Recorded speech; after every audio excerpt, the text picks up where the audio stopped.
உறவுகள் அனைவருக்கும் வணக்கம். பாக்கியராஜும் நம்ம ஆளும் வராங்க. சுரேஷும் வர வழியிலே பூவெல்லாம் வாங்குடா அப்படின்னு பூ வாங்குறாங்க. வாங்கிக்கடா சுரேஷ் அப்படின்னு சுரேஷுக்கு கொடுக்க, அண்ணே அப்படிங்கிறாரு. டேய் அன்பா சாதிக்கணும்டா, அவள் தான் உன் பொண்டாட்டி நாய் போச்சு, நீ முறைச்சிக்கிட்டு என்ன பண்ண போற, சாதிக்க பார்க்கணும், அன்பில் சாதிக்க பாடுறா ப்ளீஸ்டா அப்படின்னு சொல்லிட்டு பூ வாங்குறாங்க. அதுக்கப்புறம் வரையில ஸ்வீட் கடையில் அல்வா வாங்குறாங்க. அண்ணே இதுவுமா, டே இதெல்லாம் நீ படம்லாம் பார்த்தது இல்லையா, அப்படியே காக்கி சட்டை போட்டு உன் மனசும் மரம் மாதிரி போச்சு. அண்ணே அதெல்லாம் இல்லைண்ணே, இதெல்லாம் வாங்கணுமா, ஏன்டா இது திங்கிறதுக்கு வீட்டில் வாய் இல்லையா உன் பொண்டாட்டி, இல்லை தலை இல்லையா அந்த பூ வைக்கிறதுக்கு அப்படின்னு சொல்ல, எல்லாம் இருக்குது, அவள் திமிர் பிடிச்சவா வாங்குவாடா. டேய் அதெல்லாம் வாங்குவாடா, ஏன்டா அப்படிலாம் பேசுகிற, அவள் நல்லவடா, திமிர் பிடிச்சவளா தான் வந்ததுலேருந்தே என்னை அடைச்சி விட்டீங்க, என்னை அப்படி பண்ணிட்டீங்க, என்னை அதட்டி மோரட்டி கல்யாணம் பண்ணிட்டீங்க அப்படி இப்படி சொல்லியிருக்கணும்ல, அதை விட்டுட்டு அன்பா அடங்கி தானடா உட்காந்துருக்கா, ஏன்டா அப்படிலாம் பேசுகிற அப்படிங்கல யோசிச்சு பார்க்குறாரு. சரி சரி வா வா ரொம்ப பண்ணாதானே, இங்கே பாரு நான் உனக்கு மறுபடியும் சொல்கிறேன், உன் தங்கராஜ் மாமா அது இதுன்னு கண்மூடித்தனமாக சொல்கிறாரு, நீ நம்பிட்டு செய்கிற, நான் இல்லைங்கள, ஆனால் இப்போ உனக்கு நல்லது செஞ்சாருன்னு நினைக்கிறியா கெட்டது செஞ்சாருன்னு நினைக்கிறியா, அவர் எனக்கு கெடுதி தான் செஞ்சுருக்காரு, அப்போ உன் மாமா விட்டுறியா, அதெல்லாம் இல்லை அப்படின்னு சொல்ல, அப்புறம் என்ன தெரியுதுல்ல, உன் மாமே உனக்கு உருப்படியாக வாழ்க்கையிலே செஞ்சது இந்த கல்யாணம் மட்டும்தான் அப்படிங்கிறாரு பாக்கியராஜ். அப்படியே பார்க்குறாரு, என்னென்ன சொல்கிற, ஆமாடா நல்ல பொண்ணை உனக்கு கட்டி வச்சிருக்காரா, தெரிஞ்சோ தெரியாமலோ உன் வாழ்க்கையில் நல்லது பண்ணியிருக்காரு, அதுக்காக வேணா அவருக்கு நான் நன்றி சொல்லலாம் அப்படின்னு சொல்லிட்டு பூ பழத்தோட பூவும் அல்வா வாங்கிட்டு வர்றாங்க. வீட்டுக்கு வந்தால் எல்லோரும் பார்க்குறாங்க, இங்கே போதையில் வர்றானா அப்படின்ட்டு மலர் சொல்லுது. கண்டிப்பாக அவர் போதையில் வந்திருக்க மாட்டார், ஏன் அவ்வளோ நம்பிக்கையா உங்கள் குழந்தை மேலே அப்படின்ட்டு மதி கேட்க, இல்லை மதி என் புருஷனோட வர்றாரு, யாரோட வர்றாரு பார்த்தில்ல, வர்ற ஆள் கூட இருக்கிற ஆள் யாருன்னு பார்த்து அவங்களோட தான் சொல்லுன்னு சொல்லுவாங்க, அதுதான் அப்படின்னு சொல்ல, ஏய் என்னடி மேலே சொல்கிற, அப்போ நேற்று என் மருமையனோட வந்ததுனால குடிச்சிட்டு வந்தான்னு சொல்கிறியா அப்படின்னு அவங்க மாமியா கறிக்கு கோவம் பொசுக்குன்னு வருது. ஐயோ அத்தை நான் பொதுவாக சொன்னேன், இப்போ என் புருஷன் வர்றதுனால குடிக்காமல் வருவாருன்னு சொன்னேன், அவர் உங்கள் பிள்ளை தானே, உங்கள் பிள்ளை குடிச்சா நீங்கள் வளர்த்துருக்கீங்க, குடிக்காமல் தங்கமாக வளர்த்துருக்கீங்க, அதனால உங்கள் வளர்ப்பு கூட வந்துட்டுருக்கு, அப்புறம் எப்படி குடிப்பாரு அப்படி சொல்கிறியா நீ, அதுக்கு உடனே குசி தாங்கலை பாராட்டணுன்னு வீட்டுக்குள்ளே வராங்க. பார்த்தா கையில் பூவும் அல்வாவும் வச்சுருக்கிறத பார்த்துட்டு, என்ன அதிசயமாக இவன் வாங்கிட்டு வந்திருக்கேன் இவனும் வாங்கிட்டு வந்திருக்கேன், அப்போ பாக்கியராஜ் தினம் தான் வாங்குவானா அப்படின்னு பார்க்குதுங்க மாமியார். ஆனால் தெரியாமல் தான் வச்சு கொண்டு போய் கொடுப்பாரு. இப்போ ரெண்டு பேரும் வாங்குறதுனால பப்ளிக்காக கொண்டு வராங்க. மலரும் மதியும் ஒன்றா நின்றுட்டு இருக்காங்க ரெண்டு பேரும். மலர்கிட்ட பாக்கியராஜ் போகிறாரு, டேய் குடுறா அப்படின்னு சொல்ல, அப்படியே பார்க்குறாங்களா, நான் கொடுக்கவா அப்படிங்கல. இங்கே என்ன சுரேஷ் பண்ணுறாரு, டக்குன்னு போய் சுரேஷ் பயப்படவே இல்லை, மதி இந்தா இந்த பூவை தலையில் வச்சுக்கோ, இந்த அல்வாவை நீ சாப்பிட்டுக்கோ. சுரேஷ் அப்படி சொன்னோன்னு எல்லாரும் அப்படின்னு பார்க்குறாங்க. அண்ணே எனக்கு இல்லையா அப்படின்னு அவங்க தங்கச்சி வர, உனக்கு இந்த இருக்குமா அப்படின்னு இன்னொன்று தனியாக பாக்கியராஜ் வாங்கி வச்சிருக்காரு. சுரேஷ் இப்படி பார்க்க, என்னென்ன எப்பண்ணே இது, டே பொண்டாட்டிக்கு வாங்கல, தங்கச்சின்னு ஒன்று இருக்குது அம்மான்னு இருக்குது வாங்குறது இல்லையாடா அப்படின்னு சொல்லிட்டு அதில் 2 மடங்கு அதிகமாக இருக்குது. தங்கச்சி அம்மா இது உங்கள் 2 பேருக்கு இருக்குமா வச்சுக்கோங்க அப்படின்னு சொல்ல, அட்டங்கக்கா மக்கா என் புருஷனுக்கு இவ்வளோ தைரியம் வந்துருச்சா அப்படின்னு மலர் நினைக்குது. அதுக்கப்புறம் பொண்டாட்டி கொடுக்குறதுக்கு மட்டும் தயக்கத்தோடு நிற்க, அண்ணே நானே கொடுத்துட்டு நீ என்ன பயப்படுற, கொடுனே அன்னைக்கு அப்படின்னு சொல்ல, அதானே குட்டுக்கிறதுக்கு பயந்த பாரு, சுரேஷு கூட பயம்லாம் பேசுகிறான் அப்படிங்கல. பாக்கியராஜ் சார் கொடுங்க சார் அப்படின்னு மலர் கேட்க, சாரி மலர் இந்தா உனக்காக தான் வாங்கியிருக்கேன் அப்படின்னு கொடுக்குறாங்க. அப்படியே 2 பேரும் பூவும் அல்வாவும் கொடுத்தோன்னே இங்கே இவங்க வாயை அடைச்சாச்சா மாமியா கறியை, அதாவது பாக்கியராஜ் அம்மா கொடுத்துறாரா, அதனால வாயை திறக்கலைங்க. மதிக்கே ஒரு நிமிஷம் மதி மயங்கிறாங்க. ஆச்சரியமாக இருக்குது, இப்படிலாம் திருந்திட்டானோ அப்படின்னு நினச்சிட்டு, எப்படியோ திருந்தினா சரிங்கிற மாதிரி பூவை அல்வா வாங்கிட்டு போயிடுறாங்க. அவங்கவுங்க சரி சரி போங்க போங்க அப்படின்னு சொல்லிட்டு எல்லாத்தையும் டிஸ்போஸ் பண்ணிடுறாங்க. மாமியா கறி பரவாயில்லையே, உன் அண்ணன் பூ வாங்கிட்டு வந்திருக்கேன் அல்வா வாங்கிட்டு வந்திருக்கேன், அன்னைக்கு வாங்கிட்டு வந்து தெரிஞ்சு போச்சுன்னு வாங்கிட்டு வந்திருக்காருன்னு நினைக்கிறேன் அப்படின்ட்டு வாங்கிக்கிறாங்க. அல்வா சூப்பராக இருக்குல்ல, நிறையா இருக்குது அப்படின்னு, வாங்குங்க நம்ம சாப்பிடுவோம் அப்படின்னு இங்கே பாக்கியராஜ் அம்மா கூட்டிகிட்டு போயிடுது. இங்கே பார்த்தா சுரேஷ் உள்ளுக்க வராரு. மதி பார்க்குது, மதிக்கிட்ட கிட்டக்க வராரு சுரேஷ். வந்துட்டு என்னை மன்னிச்சிரு மதி, நான் ஏதாவது தப்பு பண்ணியிருந்தா என்னை மன்னிச்சிரு அப்படின்னு சொல்லிட்டு டக்குன்னு தலானி போய் எடுத்து கீழே போய் படுத்துடுறாரு. மதிக்கு சப்புன்னு போயிடுது. ஏதாவது எதிராளி பேசினா தானங்க நம்ம சண்டை போட முடியும், இல்லை பேச முடியும், ஒன்றுமே பேசாமல் படுக்கிறாங்க. மதிக்கு என்ன சொல்கிறதுன்னு தெரியல. சரி படுத்த வரைக்கும் சந்தோஷம்னு அவங்களும் படுத்துடுறாங்க. ஆனால் பூ வைக்கலைங்க. பூவை கொண்டு போய் அந்த சாமி படுத்துக்கிட்ட வச்சுட்டு அல்வாவையும் வச்சுட்டு படுக்கிறாங்க. சுரேஷ் எந்திரிச்சு பார்க்குறாரு, என்ன இவ பாட்டுக்கு படுத்துட்டா அப்படின்னு சொல்லிட்டு வேகமாக எந்திரிக்கிறாரு.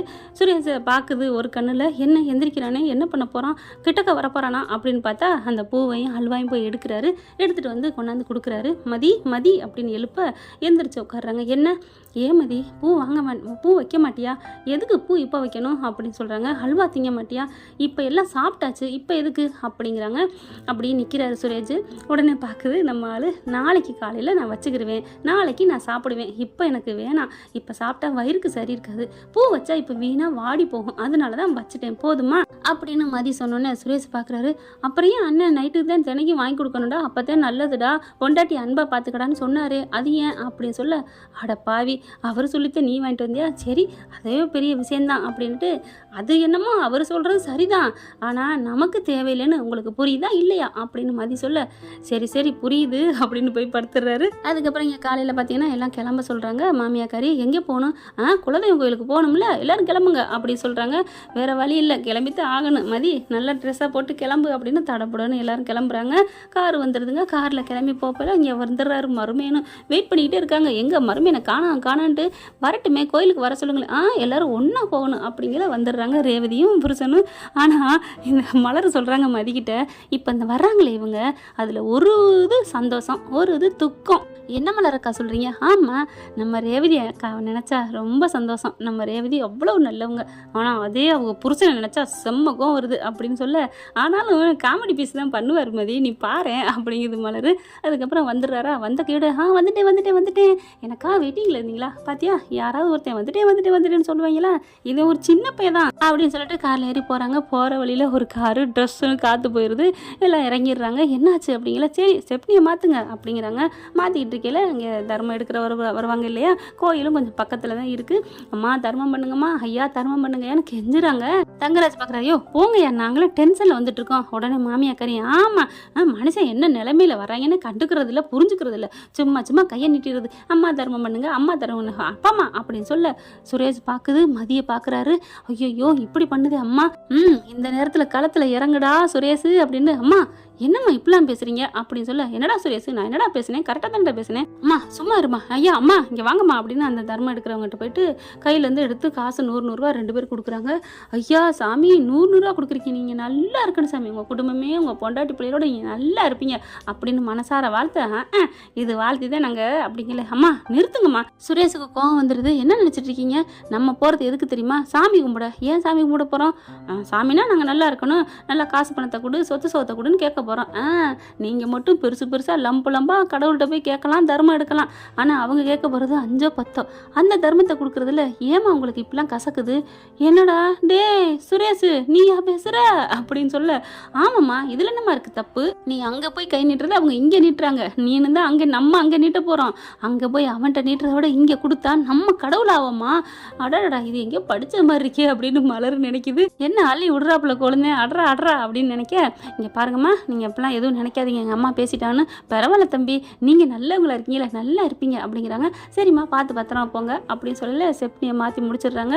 அப்புறமா ஏற போயில இங்கே மதி என்ன பண்ணுது, ஏக்கா இவர் இந்தளவுக்கு நல்லவராம், அந்த மனுஷன் நல்லவர் தான், அப்பப்போ அந்த மாமன் பேச்சை கேட்டு தான் ட்ராக் மாறும், நான் தான் சொன்னேன்ல அவன் நல்லவனு அப்படின்னு மலர் சொல்ல, மதி மனசில் கொஞ்சோன்னு வந்து ஏறிக்கிறாருங்க நம்ம சுரேஷ். ஏறியாச்சா அப்படின்னு சொல்ல, கொஞ்சோன்னு ஏறி இருக்குக்கா. என்னது கொஞ்சோண்ணா, ஐயோ சாரிக்கா அப்படின்னு மதி என்ன பண்ணுது, ஏறிட்டார் அவர் அப்படின்னு சொல்கிறாங்க. அதுக்கப்புறம் எல்லாரும் அவங்கவுங்க காரில் ஏறிக்கிறாங்க, கோயிலுக்கு போகிறாங்க. அப்போ தான் அண்ணி வந்து கேட்குது, மலர் வந்து சுரேஷிட்ட பார்த்து, தம்பி என்ன ஓவராக பயங்கரமான ஹீரோவை மாறிக்கிட்டு வரீங்க, தர்ம வள்ளல் மாதிரி அப்படின்னு சொல்ல, ஐயோ அண்ணி எனக்கே தோணுச்சு அண்ணி, பாவமாக இருந்துச்சு, அம்மா பேசினாலும் டூ மச்சு தானே, டூ மச்சு தான்ப்பா, ஆனால் நீ பேசுனதும் டூ மச்சாக தானே இருந்துச்சு, ஏன் நான் அப்படி பேச மாட்டேன்னா என்ன? தம்பி உங்கள் அம்மா சொல்லியிருக்காங்க போன மாதமும் என்னமோ கோயிலுக்கு போயிட்டு வந்தீங்களாமே. ஆமாம் போயிட்டு வந்தோம், அப்போ போயிட்டு வரையில் கையிலேருந்து காசு தான் விழுந்துச்சான், அவங்க எடுத்தாங்களாம், குடியான்னு அந்த தர்மம் எடுக்கிறவிட்டு வந்து வேகமாக வாங்கினீங்களாமே.